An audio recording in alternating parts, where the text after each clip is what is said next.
네, 안녕하십니까. 오늘은 전력에 대해서 알아보겠습니다. 전기 기초의 마지막입니다. 네, 전력 P는 파워의 약자고 단위는 와트를 사용을 합니다. 그래서 1와트는 1초 동안에 1볼트의 전압으로 1A 전류가 흐를 때 전기가 한 1의 양. 네, 보통 이렇게 이제 정의가 되어 있는데 간단하게 설명을 드리면 기계가 하는 1의 크기, 기계가 하는 1의 양, 요거는 마력이라 그래요. 이 마력은 많이 들어보셨죠? 자동차나 오토바이 엔진 스펙을 보면 이렇게 마력이 적혀 있죠. 이 마력은 기계가 하는 일의 양 또는 기계가 하는 일의 크기, 이렇게 보시면 됩니다. 그러면 이 와트는 뭐냐? 전기가 하는 일의 크기를 얘기를 하는 거예요. 보통 모터나 전구나 이런 가전제품 보면 뭐 100와트, 200와트, 에어컨 같은 경우는 뭐 4kW, 5kW 뭐 이렇게 이제 와트가 써 있죠. 그러니까 전기가 하는 일의 크기를 와트라고 보시면 되는 거예요. 그러니까 기계가 하는 일의 크기는 마력이고 전기가 하는 일의 크기는 와트다, 이렇게 보시면 됩니다. 참고적으로 1마력은 746와트랑 같고 이 HP와 PS 단위가 다른데 요거는 이제 영국식과 독일식이에요.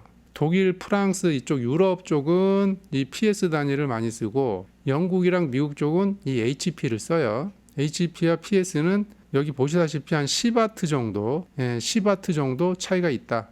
요거만 참고적으로 알고 계시고, 이 회로에 이 스타트 모터가 걸려 있는데 이 스타트 모터는 전기 에너지로 일을 하죠. 전압이 12V고 20A가 흘렀을 때 이 모터는 얼만큼 일을 했느냐, 요거를 알려면 P는 VI니까 12 곱하기 20을 하면 240이 나와요. 그러면 12V에 20A가 흘렀을 때 이 스타트 모터는 240W의 일을 한 겁니다. 이렇게 이제 전력을 구하면 되는 거예요.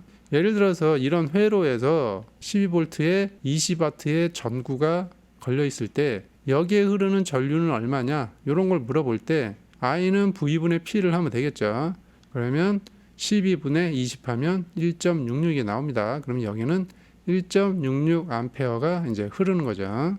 오른쪽 회로를 보면 전류와 전력은 있는데 전압이 없어요. 이럴 때는 V는 I분의 P를 적용하면 되겠죠.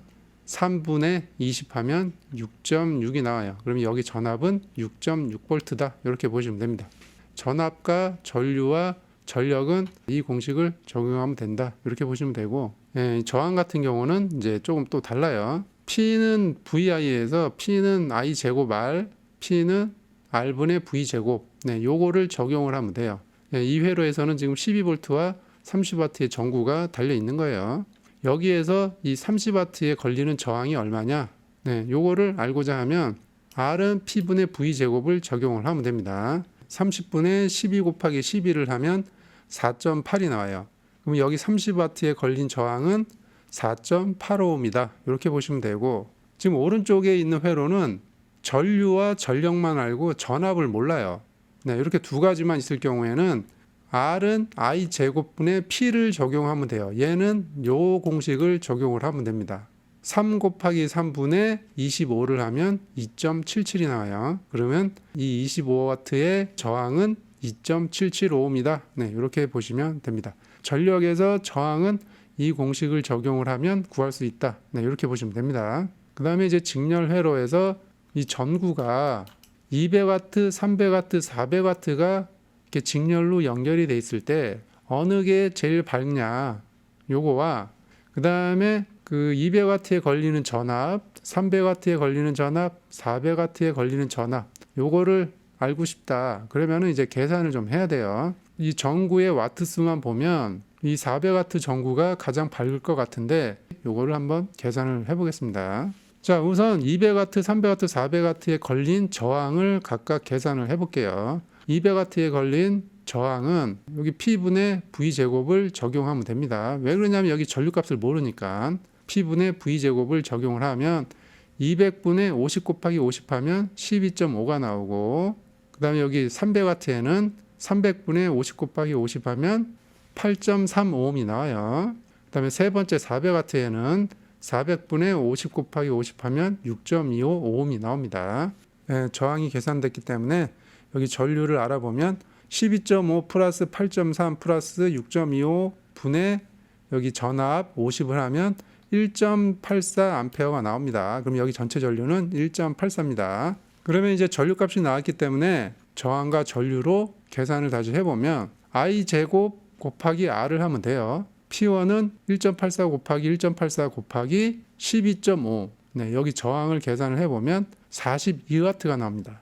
여기는 200W 전구는 실질적으로 42W밖에 일을 못하고 있고, 여기 P2 1.84 곱하기 1.84 곱하기 여기 저항 8.3을 곱하면 28W. 그 다음에 여기 세 번째는 21W. 그러니까 요게 직렬 연결의 특성이라는 거예요. 200W인데 42W밖에 안 되고, 300W인데 28W밖에 안 되고, 400W인데 21W밖에 적용이 안 된다. 직류로 전구를 연결했을 때 이런 특성이 있고, V1, V2, V3에 걸린 전압을 계산을 해보면 V는 I분의 P를 적용을 하면 됩니다.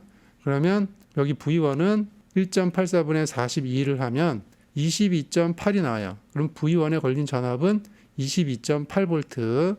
여기 V2는 1.84분의 28을 하면 15.2가 나오고, 여기 V3는 1.84분의 21을 하면 11.4가 나와요. 전압도 얘는 22V, 얘는 15V, 11V 점점 적어지죠. 그리고 V1, V2, V3 합이 50V와 같아야 되니까 이걸 다 더하면 50V가 나와요. 직렬 회로일 때 이 전력값이 이렇게 변하기 때문에 이런 특성을 좀 알고 있어야 된다. 자, 병렬 회로일 때 전압은 50V고 200W 전구, 300W 전구, 400W 전구를 걸었을 때 I1, I2, I3의 전류값을 알고 싶다. 그러면은 I는 V분의 P를 적용하면 됩니다. 50분의 200을 하면 여기는 4A가 나오고, 두 번째는 50분의 300을 하면 6A가 나오고, 세 번째는 50분의 400 하면 8A가 나와요. 여기에 이제 저항도 한번 계산을 해보면 R은 I 제곱분의 P를 하면 돼요. 그러면 4 곱하기 4분의 200 하면 12.5, 6 곱하기 6분의 300 하면 8.3이 나오고, 8 곱하기 8분의 400 하면 6.25가 나와요. 요거에 대한 합성저항은 예전에 했으니까 알죠. 12.5분의 1 플러스 8.3분의 1 플러스 6.25분의 1 분의 1 하면 2.77이 나옵니다. 자, 확인을 해보기 위해서 V는 IR을 적용을 해보면 전체 전류가 18A고 그 다음에 합성저항이 2.77, 네, 요거를 곱하면 49.86이 나와요. 뒤에 소수점으로 꼬리가 있기 때문에 49.86이 나왔는데 동일하게 50V라고 보시면 됩니다. 병렬 회로까지 계산을 해드린 거는 여러분들이 뭐 열선이나 안개등이나 뭐 블랙박스든 모든 어떤 전기장치를 부착을 할 때 전기장치는 소비 전력이 다 써 있어요. 그러면 그 소비 전력을 알면 전류가 얼만큼 필요하겠구나라는 거를 다 계산을 할 수가 있다는 얘기죠. 이 전구가 직렬로 붙었을 때, 병렬로 붙었을 때 이런 차이점이 있다는 거, 요거를 잘 기억하시고 전류와 저항 전압 계산을 이렇게 할 줄 알아야 됩니다. 지금까지 총 4편을 했는데 전기가 뭔지 이런 거를 이제 했고, 그 다음에 저항에 대해서 했고, 전압, 전류에 대해서 했고, 오늘은 이제 전력에 대해서 했는데 이 네 가지만 제대로 알고 제대로 응용해서 할 줄 알면 오토바이에 발생되는 전기 문제 또는 전기 회로의 문제 또는 센서의 문제 이런 거를 빠른 시간 내에 찾아낼 수가 있어요.